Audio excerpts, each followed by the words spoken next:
shovelware is funny. So when I was made aware of the Kung Fu Panda video game by a friend, I just had to try it.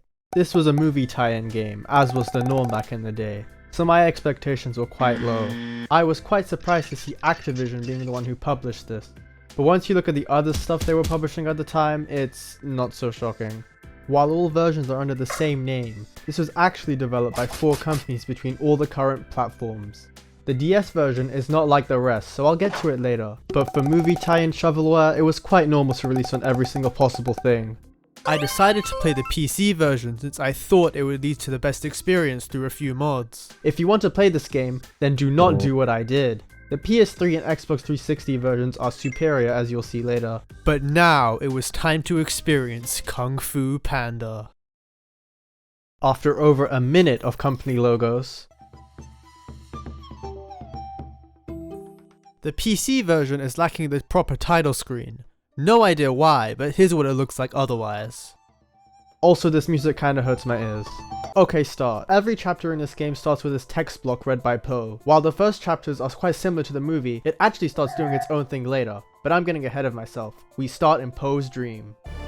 Legend tells of a legendary warrior whose kung fu skills were the stuff of legend. He traveled the land in search of worthy foes. The graphics are alright. A bunch of stuff pops in and the lighting is quite rough, but like, whatever, it's fine. This icon is terrifying though. Finding out that most of this game is voice acted was quite impressive. Collect gold coins to buy things in the upgrades menu, such as improved skills and new outfits. I don't think any of these voice actors are the ones from the movies, but they sound close enough honestly. Okay, so we get to this bridge and oh no, there's enemies. This game is partially a beat 'em up. It reminds me of how the older Yakuza games played, but I've only played Yakuza 0 for like 2 hours, so don't actually take this comparison too seriously. When recording footage for this game, I was on the easiest difficulty because I was concerned there could have been a huge difficulty spike later on or I'd get stuck or something. But I did replay the first 2 chapters on normal and the only changes I felt seemed to be the enemy HP and the damage you take. I point this out because despite killing these things at my quickest speed, this game quickly becomes a drag due to how long these enemy waves take. Even in this first level, I was feeling it by the end. But that's not the only gameplay in store. The other half of this game is a platformer. You run, you jump, you collect things. There's even some mechanics here and there. In this first level, there's parts where you start rolling. You can slightly move side to side in these, but they're basically just cutscenes. We also get introduced to the QuickTime events, so that's cool. Anyways, we get to the end. Tai Lung, the bad guy, appears and we wake up. End of chapter. Oh boy, I can't wait to see what the next chapter has in the store. Just need to wait for it to load.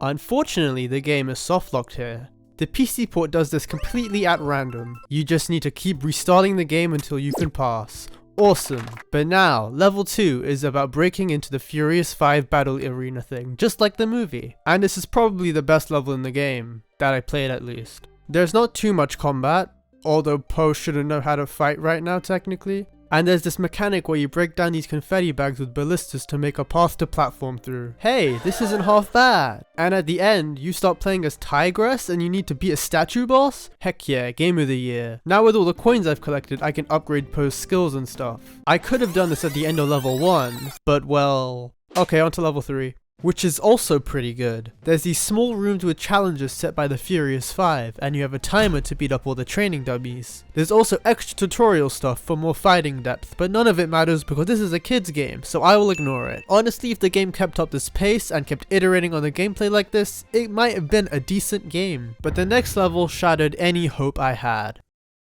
It starts out fine. You play as Crane and have to traverse this storm. It's just an auto-scroller though, and it's really hard to see what parts hit you at times. That was the good part though. The next section has you defending the palace through 12 waves of enemies. 12.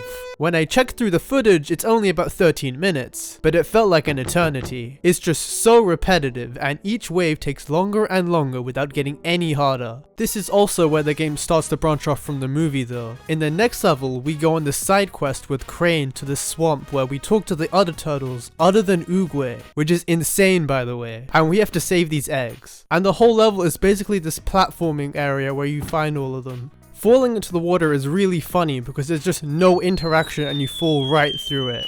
That's probably the most interesting thing here though. Every jump is super simple and so this level drags on for way too long again. Ending is neat though. You play as Crane again and have to avoid the crocodile by flying around. Apparently the PS3 version even used motion controls here, which is funny to think about. Speaking of the PS3 version, after looking at a footage of the other version of the game, I noticed that the PS3 and Xbox 360 versions looked substantially better. Like it's not even close. The lighting on the PC port is completely broken for me and I'm not sure why they did this. The PC version of this game also by default doesn't have full widescreen and is locked to 30 FPS, both of which have to be fixed by a mod. There is a chance I broke something, but this is also a game that released in 2008 and is targeting Windows XP, so you be the judge. Speaking of broken things, once I beat this level, I got the loading screen softlock again, and this is where I called it quits. I love playing shovelware every once in a while, but after seeing that I'm playing a messed up version of the game and getting another freeze, I had no more motivation to continue.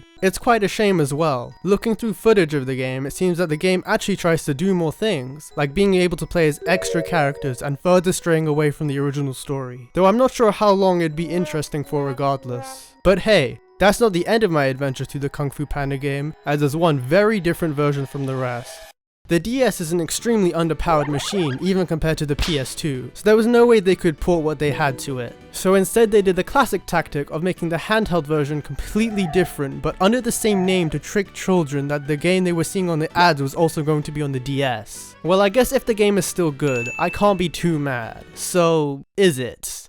This game is a Metroidvania. You play in a 2D environment and go between these zones, and on the way you get upgrades which in turn lead to you unlocking new zones. Yeah, it's a Metroidvania. You attack and do other moves by using the touchscreen. The story of this game seems to be different too. You basically speedrun through the movie story to the point where the Furious 5 try to fight Tai Lung, the bad guy. But then they get captured, so you have to rescue the rest of the Furious 5. The abilities you acquire are all pretty standard. You get a double jump, you get a Samus ball, you can charge certain moves, and the abilities don't need to be complicated. I just need to bring this up so I can talk about the compressed to death voice clips. Oh yeah! Kung Fu! Now I must confess that I didn't beat this game either, but I was honestly having more fun here than the home console versions. It might have been due to the sound effects, but it also might have been just better. Now if you thought I was done talking about these games, then you would be wrong, because there's another version that came out to the Java ME platform. I don't really know what that is, but here is gameplay of that version.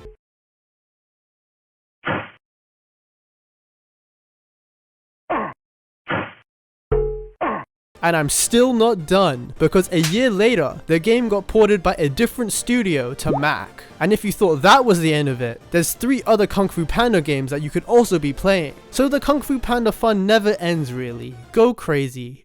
Please subscribe and I may consider talking about a good game.